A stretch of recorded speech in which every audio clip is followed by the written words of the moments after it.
All right. Hello, students. I am so honored to be able to share this moment with you because you are bearing witness to history. You're bearing witness to a collective lived experience of over 130 years. So I'm about to introduce you to the pilot participants in the Sitting with Trees study that informed this very class that you are sitting in right now. In case you don't know already, my name is Dr. Crystal Michelle Omni, and I will be your tour guide for the next 8 weeks. So on paper, it says that I am your professor, but honestly, I am your tour guide because you are going to explore what it means to sit with trees, both the metaphorical trees of those who have been here before us and the literal trees of inviting you to go into nature to see and explore and be with Mother Earth and listen to those messages. But in order to do that, you have to sit down. You have to be patient. You have to slow down. And these two lovely queens, which I have the honor of calling my big sis and my auntie, that they were able to take 2 nights and 3 days and leave their life from their various locations, and they'll tell you about that, to come to Sarasota, Florida for a research retreat. And during that research retreat, they were asked to do what's called the OMNI process. And each and every one of you will go through the OMNI process week by week. But before we dive into the OMNI process, I want you to hear from Dr. Janet. Dr. Janet, can you tell us where you came from in order to go to Sarasota? And let's start there. I actually traveled from Detroit, Michigan. I live in a suburb, Rochester Hills, Michigan. I was a new transplant and I was coming to Sarasota, Florida, which I knew absolutely nothing about, despite having traveled to Florida multiple times. And the really shocking thing was that I kept hearing the ringling, the ringling, the ringling. I did not know what the ringling truly was until I saw a sign in the airport that said the Ringling Museum, and there was the circus people. And I was like, oh my God, I am really going to a historic place. This is the home of the Barnum and Bailey, the Ringling Circus. So imagine my surprise and awe at that. And of course, the whole concept of sitting with trees. I'd always loved trees and nature, never quite knew, why or how. But I was about to find out and learn a lot in that scientific 3 days. And I love that you talked about you were there in the airport and you saw the sign. So at 69 at the time, right? So Yes, yes, at yes. 69, you're still learning stuff. Exactly. Always learning. You never stop learning. That's if you're going to be a scholar, you have to have an open mind. You have to hold yourself open for there can be many truths Yes, and not align yourself with any one way of knowing or being. That's the whole mindset of a true scholar. yes, thank you. And I love that you use the language scholar because I wrote in my dissertation that Black women are scholars of self, service, and sisterhood. And not a single one of those S's had a PhD with it. Exactly, because it does not require a PhD. We come from a legacy of people who so often were marginalized, and much of our learning was detailed in processes that would be considered in Western standards as unconventional and perhaps a little bit without, any science or justification. But it worked because it was a language of the heart, a language of the soul, which often is undefined and unrecognized. Mm, mm. Y'all, this is not scripted. When we talk, we flow because we speak from the heart. We And do. that's why every last one of you, when you're enrolled in this class, there are no tests. There are no tests, there are no quizzes. But every single week, you're going to dive into your deeper knowing. You're going to find scholarship. There's that word scholar. You're going to find Definitely. scholarship to support what you're discovering in your time with nature and your interviews with your own elders. But let's talk about interviews for a little bit.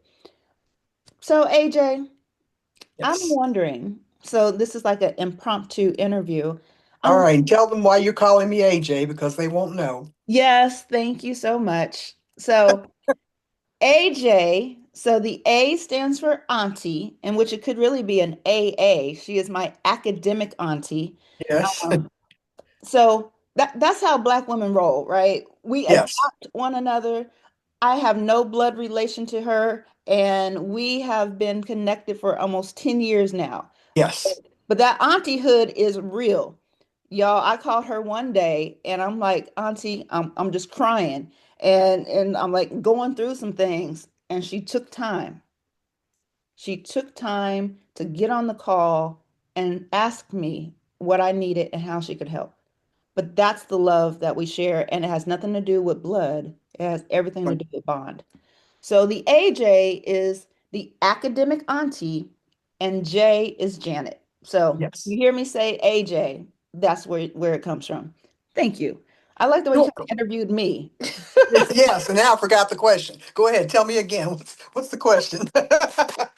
Um, so I would like to know, and we're going to go deeper into the Omni process when we get to Gloria, aka Big Sister, aka Butter. Um, I would like for you to tell the audience what it was like to sit down and slow down because this is going to be a requirement for the course. Well, that was a whole foreign experience for me because I am not the sit down and slow down type. If any of you believe in the signs, Capricorn, whatever it is, I'm a go, go, go, go, go person. I am constantly planning, implementing, changing, figuring out how to do things over again. And my mind practically never stops until I am at rest. And so when she said we would be there for 2 or 3 days and just leave all your worries behind and don't worry about anything and we're going to do this and we're going to do that, I was like, oh my God, I'm going to die. I am going to literally dry up and die. But you're But next to a body of water, so I wouldn't let you drown. I wouldn't let I know, but it was really rough to let go. And my first walk out in the trees at the Ringling was just so healing and so cathartic as the sun was shining on my face and I felt the warmth on my body and I realized I literally did not have a care in the world. And of course I'm a selfie queen. I love technology. So I quickly pulled out my iPhone and snapped a picture under some trees just because they felt so doggone good. It was the best feeling in the entire world as I thought about my legacy, the history of the ancestors, and struggles, the triumphs, and how we stand on the shoulders of others. And just it felt like new life is what it felt like. It felt like resurgence, and I can almost feel myself entering a point of rebirth at many times during that entire event. And of course, skipping ahead, that rebirth would be complete when I wrote a small synopsis about what it actually meant for me to be there, where I talked about my dad, the late ancestor, James Aubrey Haynes, who was a great dad, wonderful man, civil rights pioneer, and decided he thought it was a good idea to have a kid at 50 years old. But that's another story. Okay. So anyway, I ended up being in contact with him metaphysically, and that was was really an awesome experience. It you. was a time of peace. It was a time of joy, and I could remember him always taking a lot of meetings, standing out by trees Mm, whenever there were friends and they needed to discuss serious business, or he had something to talk with us about potentially life changing, he'd say, let's go outside. nice. And I never understood quite why we had to go outside when we had a sofa in the living room. But, I went. Of course, you went or you didn't. It was going to be something else. But anyway, that was my first encounter with nature. And in that moment, it all came full circle for me. I understood what the whole point of being in the trees and outside meant. It's a space to breathe, it's open space, it's without boundaries. It allows your mind to expand. You can feel yourself growing in the space, you can feel healing in that space. So that was an experience. Mm. Thank you. Thank you so very much. So I want to switch gears and get to my big sister, and I know that you may have to hop off the line, but on behalf of the students, I want to say thank you. And it sounds like one of those military things of thank you for your service. Exactly. But seriously, thank you for your life. Thank you. Thank you for being a part of Sitting with Trees, and thank you for being part of my life. I love you, AJ. I love you too. Thank you. Absolutely. Bye-bye. All right, bye-bye. All right, so we're moving on to my big sister. So my big sister, you'll see the name Gloria, and she's currently in Kansas City, Missouri. But I called her Butter and Big Sister and many, many moons ago. So we've been together for about 20 years. And Butter just came to me because of the smoothness. You'll notice that there's a calm when she speaks. You'll notice that her presence just brings this energy that just kind of softens everything. And so I love my big sister and I love calling her Butter because when I say butter, it reminds me to come down and be smooth. So I would like to introduce you to Gloria, aka Butter, aka my big sister. Welcome. Thank you. Yes. So the same first question, and then we'll dive deeper. And just briefly, because we're only going to be here for another 5 minutes, I would like to know where you came from in order to go to Sarasota. I came from Kansas City, Missouri, but I also came from a place of being an extremely big caregiver. So going there and getting there um, was a place of needed serenity. Yeah. So leaving a caregiver state and leaving Missouri, um, Sarasota was my refuge. Ooh, ooh, sis. Like I told y'all, we don't plan these. We flow, we speak from the heart. Wow. To leave a caregiver state and go to Sarasota, that became your refuge. All right, I don't have enough time to cry on this call. Um, wow, I want to hold space for that because you just don't know how impactful a study is going to be. You just don't know, like when you have a vision, how that vision will impact somebody else. And to be okay with understanding that not everybody's going to get that vision, but those who do are the ones who are supposed to get it. So thank you for sharing that. Um, I would like to spend, I think I just smeared my lipstick. I just looked at my finger. Um, I would like to go into the 5 steps that the students are also going to go through. And if you could give me like 30 seconds, just kind of icing on the cake about each one of those steps. So, step number 1, how did I get here? It's a two-part question where you look at I and here. So, can you talk to me about that? I, as in the orphan, Gloria, and how I got there. For me, being an orphan, to get there to um, be in nature and sit with those trees, to dive into Gloria, to see more. Mm. And what the students don't realize right now, but they'll see a video, is that the conversation of being an orphan at the age of 64 is a conversation about no longer having your mother and father on this earthly plane. Absolutely. And this class is going to start on March 23rd, 2026, but March 31st, 2016, which means we're coming up on the 10th anniversary of my mama's passing. So I can say I'm not an orphan because my dad is still around, but the painful truth of at some point in your life, your status of I may change to orphan. So thank you for being very transparent because this is something that I'm going to ask the students to do. Step number 2, eco-mindfulness, being able to tap into your various senses while engaging in the research. Can you talk to us about any of your senses? Mhm.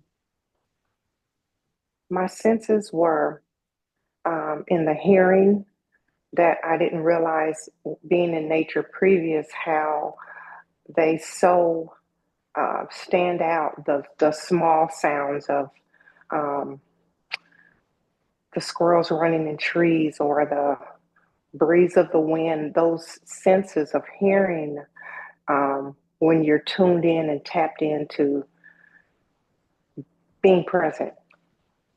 Mm, that's the answer right there. I love that. And the students are going to have to tap into 4 of their 5 senses, but you just summed it up right there. Be present. Yes, All right, step number 3, picture taking. Can you talk to me about any of your pictures? yes. The one picture that I used for my love letter was a statue of a woman that was, I guess she had no arms, Mm, um, but it was angel wings as well that were attached. And looking at it, studying it, I saw my mom who had passed away. Um, and I hadn't fully had closure. And just studying the statue, thinking of our times, what she taught me, um, it gave me closure. mm. And you can't see this, and maybe the audience will see it, and you might be able to see it on the playback. But when you talked about your mom, there was a white light that appeared on the ceiling. I love that.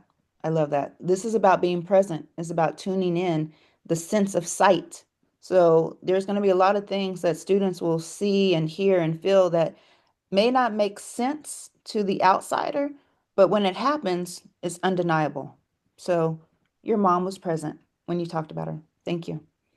All right, you already gave it away for step number 4, the love letter. Can you give us like a little overview of what it was like to write the love letter? Oh, I laughed, I cried. Um, Everything that went into the love letter for me was just confirmation of how tying together your past, your present, and your future um, can just mesh together all in one because of all of the senses, all of the things that took present in Sarasota. I was able to give um, how I felt when I was there, what it means to me to be a mother, to um, be a participant in the study, to look forward to what I have as a now 65-year-old, then 63, of what to look forward to in my life because of my experience. So the love letter, it meant a lot to me. I love the sigh. I love that. It wasn't even a sigh, it was an inhale. It was like, yes. So the students are going to quickly understand that there's a difference between journal writing and love Yes. letter writing because it's all about the loving language. But we won't dive into that right here. The last one, and then I promise to let you go because I know you need to get back to work. But the last one is, where do I go from here? Before you answer that, I want the students to understand that as you are going through the OMNI process for yourself, you're also going to interview an elder in your life. And you can define elder as whatever age you deem necessary. I would like the person to be 50 or older. So yes, I just put myself in that space at 51. But I want you to go through this entire process. But one of the reasons why I included that, where do I go from here? When you are talking to someone who is 75 or above, or 65 and above, and you ask, where do I go from here? That means they have more life to live. and we all have more to give. So, in closing, Butter, where do you go from here? Then I think my answer was to take the time and just take those moments for myself because I was such a caregiver and to focus on me for change.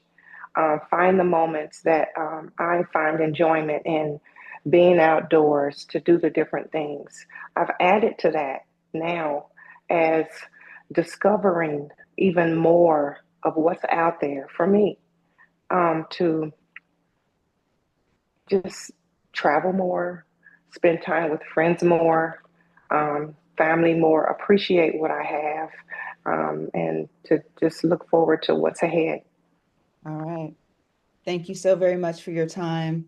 And the same way I said and close with AJ, thank you for your service.